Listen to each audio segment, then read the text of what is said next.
La vi entrar por esa puerta y sentí como si me clavaran un cuchillo en el pecho por segunda vez. 10 años, 10 malditos años desde aquella noche en que recogió sus maletas, me miró con desprecio y me dijo que yo era un fracasado, que nunca llegaría a nada, que se había cansado de esperar a que fuera alguien en la vida. Ahora estaba ahí, parada en el umbral de mi oficina, con el mismo rostro que alguna vez amé, pero con arrugas que no recordaba y una mirada que ya no brillaba como antes. Sus manos temblaban mientras sostenía su cartera de diseñador, esa que probablemente le había comprado el hombre por el que me dejó. Me levanté de mi silla ejecutiva, la misma desde la que dirigía una de las empresas de tecnología más exitosas de Madrid, y por un momento no supe si quería abrazarla o pedirle que se fuera. Elena,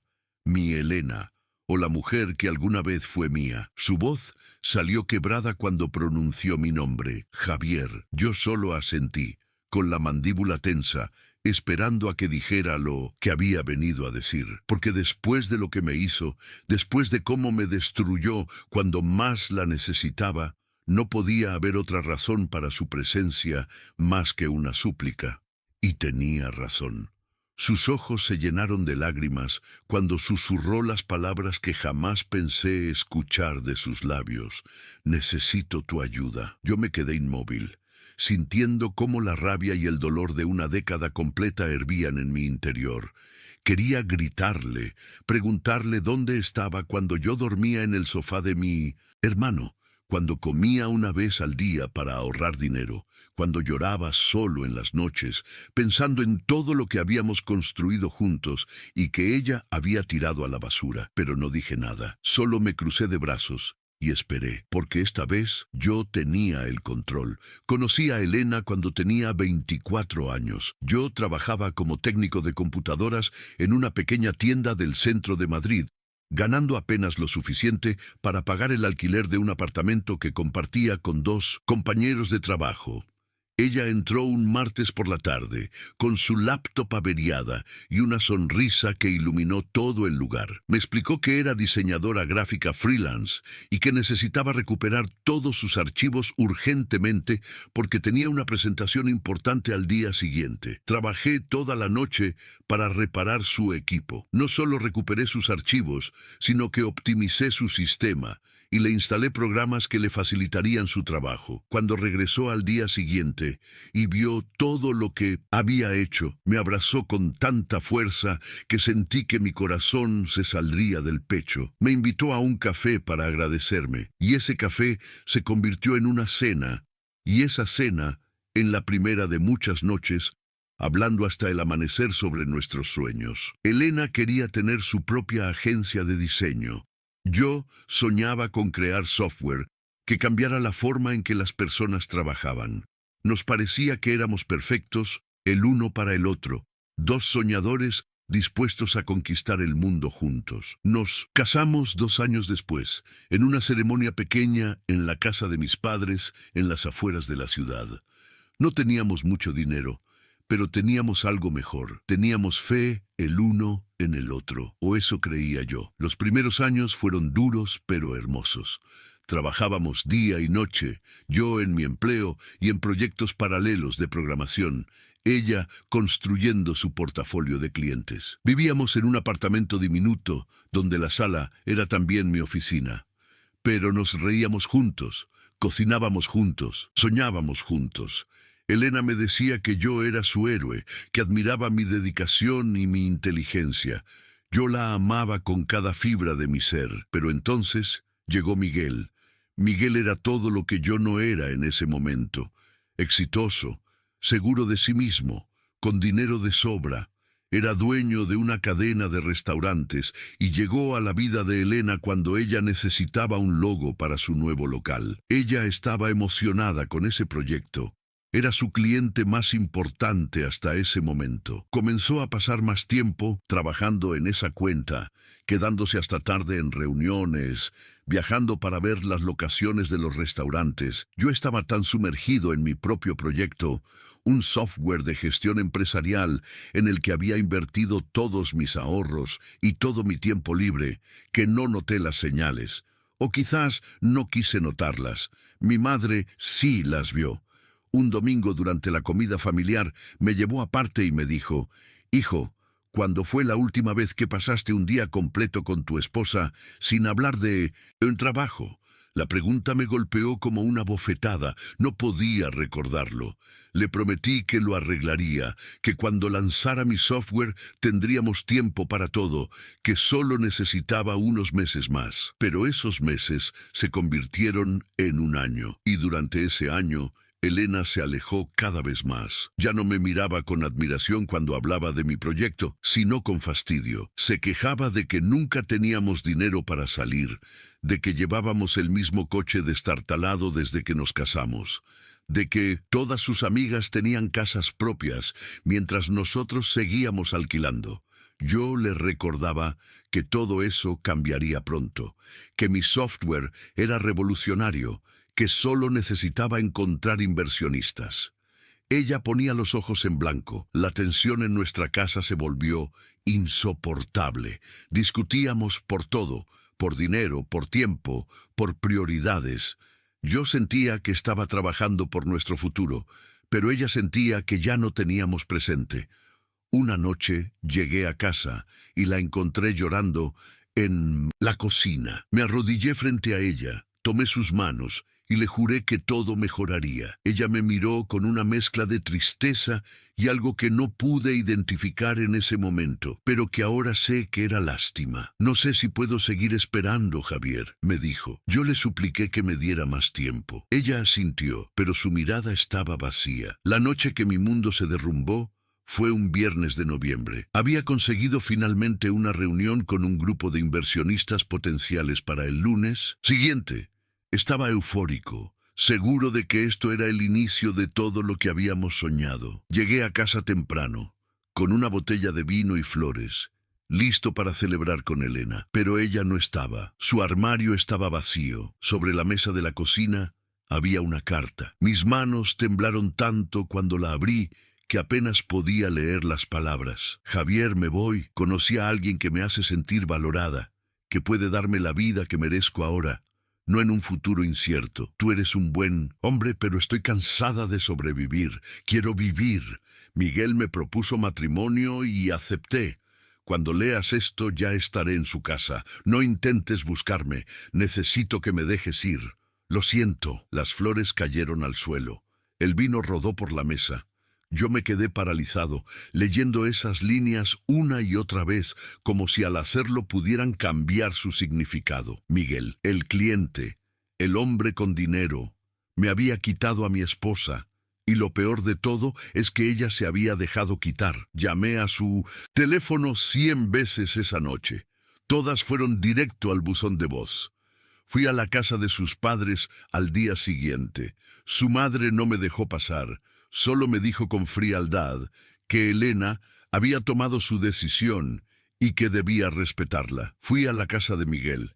Era una mansión en uno de los barrios más exclusivos de Madrid. Toqué el timbre como un loco, gritando su nombre. Un guardia de seguridad me amenazó con llamar a la policía. Me fui antes de que lo hiciera, no por miedo, sino porque de repente me sentí ridículo, patético, exactamente como ella me había hecho sentir. Los días siguientes fueron una nebulosa de dolor. No fui a la reunión con los inversionistas. No pude. Estaba destruido. Mi proyecto se vino abajo sin ese financiamiento. Perdí el apartamento porque no podía pagar el alquiler solo. Terminé en el sofá de mi hermano Carlos, sin trabajo, sin esposa, sin futuro. Bebía para dormir y lloraba cuando despertaba. Toqué fondo una noche de febrero. Hacía 3 meses que Elena me había dejado y yo seguía sin poder levantarme. Carlos me encontró en la cocina a las 3 de la madrugada, borracho, con una foto de mi boda en las manos. Se sentó a mi lado sin decir nada por un largo rato. Finalmente habló. ¿Vas a dejar que ella gane? ¿Vas a dejar que te destruya completamente? Yo lo miré con los ojos rojos de tanto llorar. Ya lo hizo, le respondí. No, me dijo con firmeza. Solo lo harás si tú te rindes. Tienes dos opciones, hermano. Quedarte aquí revolcándote en tu miseria o levantarte y demostrarle que se equivocó, que tú vales más de lo que ella pensó. Esas palabras penetraron la niebla de alcohol y depresión que me envolvía. Algo dentro de mí, algo que había estado dormido durante meses, comenzó a despertar. Era rabia, pero no una rabia destructiva, sino una rabia que me daba energía, que me hacía querer demostrar algo, no a Elena, sino a mí mismo. Al día siguiente dejé de beber. A la semana siguiente conseguí un trabajo en una empresa de tecnología como desarrollador junior. No era gran cosa, pero era un comienzo. Cada noche después del trabajo estudiaba, programaba, mejoraba. Retomé mi proyecto de software, pero esta vez con una perspectiva diferente. Lo simplifiqué, lo hice más accesible, lo perfeccioné. Tardé 2 años en crear una versión que funcionara perfectamente. Durante esos 2 años no tuve vida social, no salí con ninguna mujer, no visité a mis padres tanto como debería. Cada minuto libre lo invertí en reconstruirme. Mi hermano me apoyó incondicionalmente. Mi madre me cocinaba y me llevaba comida. Mi padre, que nunca fue de muchas palabras, un día me puso la mano en el hombro y me dijo: «Estoy orgulloso de ti, hijo». El momento decisivo llegó cuando un antiguo contacto de mi primera reunión fallida con inversionistas me llamó.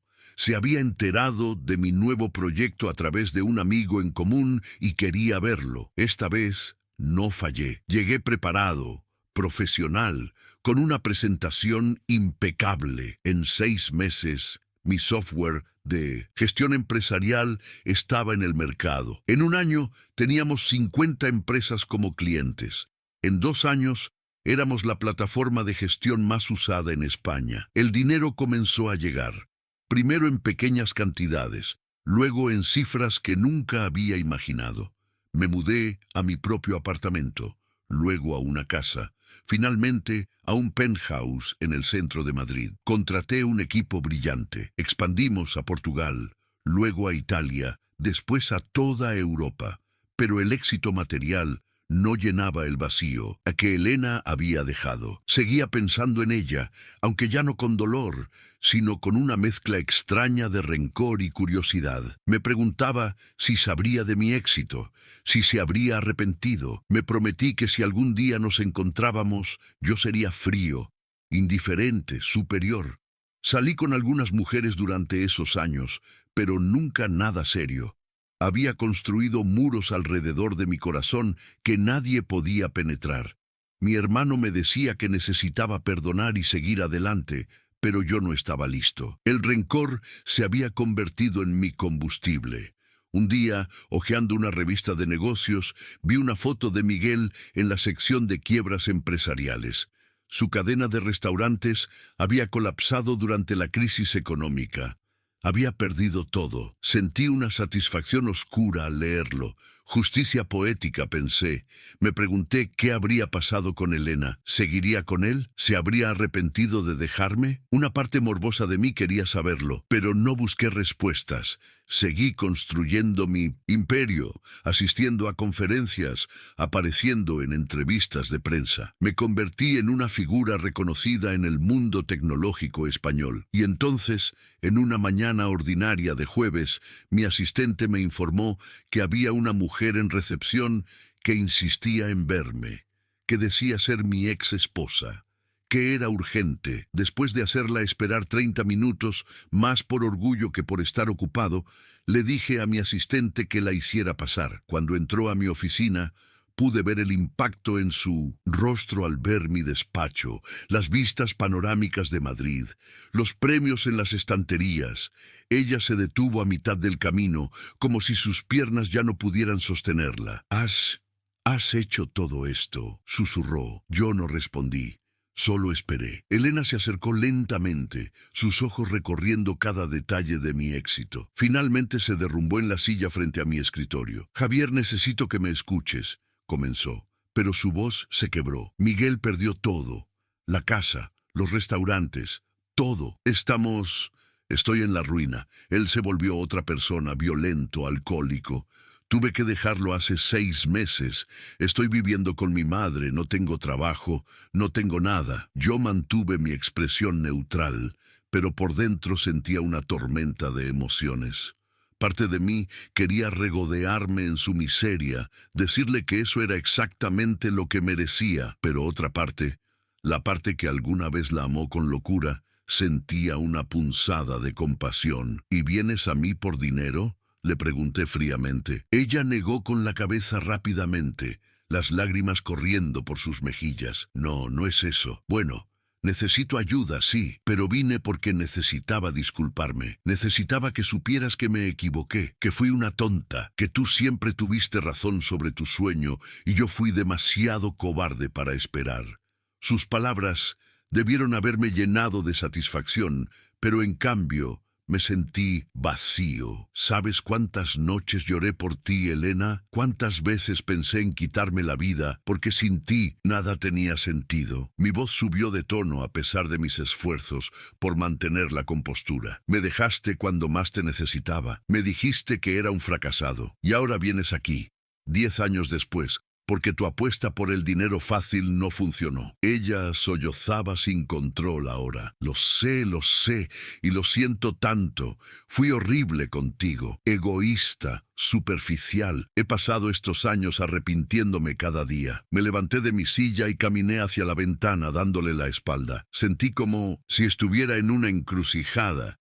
Podía destruirla con mis palabras, negarle cualquier ayuda, hacerla sufrir como yo sufrí.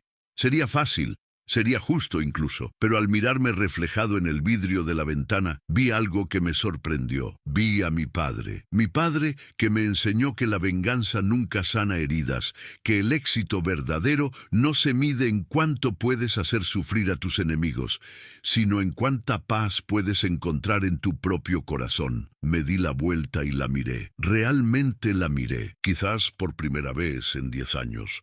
Ya no era la mujer que yo había idealizado en mi memoria.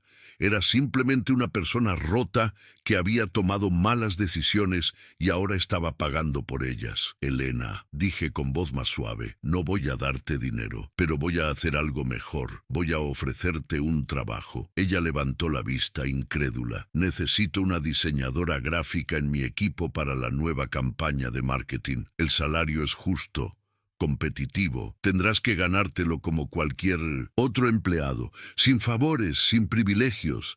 ¿Aceptas? Ella asintió vigorosamente, incapaz de hablar. Pero hay condiciones, continué. Esto es estrictamente profesional. No vamos a hablar del pasado en la oficina. No esperes que volvamos a ser amigos o algo más. Ese capítulo de mi vida está cerrado. ¿Entendido?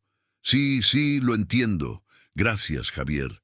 Gracias, repetía entre lágrimas. Los siguientes meses fueron extraños. Elena demostró ser una empleada excelente, dedicada, puntual, talentosa. Poco a poco, a través de conversaciones breves en el pasillo o durante reuniones, comencé a conocer a la persona en la que se había convertido. No era la misma mujer que me dejó. Era más humilde, más consciente, más real. Una tarde, 6 meses después de que empezara a trabajar para mí, nos quedamos solos en la oficina terminando un proyecto urgente. Durante una pausa para café, ella me dijo, no espero que me perdones, Javier, pero quiero que sepas que trabajar aquí, verte triunfar, ver el hombre en el que te convertiste, me ha enseñado más sobre el valor del esfuerzo y la perseverancia que cualquier otra cosa en mi vida. No respondí inmediatamente. Tomé un sorbo de café pensando en todo el camino recorrido. Elena,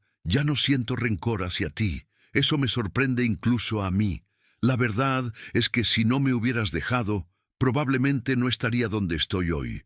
El dolor me obligó a ser mejor. Así que, en cierto modo, Te agradezco. Ella sonrió con tristeza. No merezco tu gratitud. Quizás no, admití, pero mereces una segunda oportunidad. Todos la merecemos. Hoy, 3 años después de aquel reencuentro, Elena sigue trabajando en mi empresa. Se ha convertido en una de mis colaboradoras más valiosas. Nunca volvimos a ser pareja, y está bien así. Algunos capítulos están hechos para cerrarse, no para reescribirse. Me casé hace un año con Lucía, una ingeniera brillante que me reta intelectualmente y me ama por quien soy, no por lo que tengo. Elena vino a mi boda y genuinamente se alegró por mí.